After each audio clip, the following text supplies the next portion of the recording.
Assalamualaikum warahmatullahi wabarakatuh. Yuk mas, jalan-jalan pakai mobilku ini.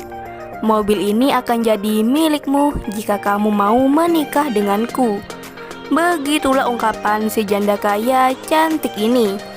Apa kabar para pencari jodoh dan pecinta janda? Apakah masih semangat dalam mencari pendamping hidup? Di video kali ini kita akan membagikan postingan janda yang sedang mencari jodoh, yang postingannya kita dapatkan valid dari media sosial. Namun sebelum melanjutkan video ini, alangkah baiknya untuk menekan tombol like dan menekan tombol subscribe. Dan saya doakan semoga Anda yang menekan tombol subscribe selalu diberikan kesehatan, kesejahteraan, dan dimudahkan segala urusannya. Amin amin Allahumma amin. Perkenalkan, nama lengkapnya Fajarani Septiani, namun sering dipanggil Mbak Rani. Mbak Rani adalah seorang janda yang belum mempunyai anak.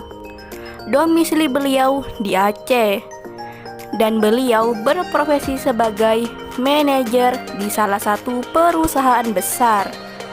Beliau sekarang berumur 32 tahun. Untuk kriteria suami yang diidamkan oleh Mbak Rani tidaklah muluk-muluk. Yang terpenting bisa setia, bertanggung jawab, dan rajin beribadah. Apakah kalian yang melihat dan mendengarkan video ini tertarik untuk menjadikan Mbak Rani sebagai istri? Jika iya, bisa langsung tulis di kolom komentar dengan kata-kata yang sopan. Harapannya Mbak Rani bisa membalasnya di kolom komentar. Itulah sedikit profil tentang Mbak Rani. Jika ada kesalahan kata dan informasi, saya mohon maaf. Sekian, wassalamualaikum warahmatullahi wabarakatuh.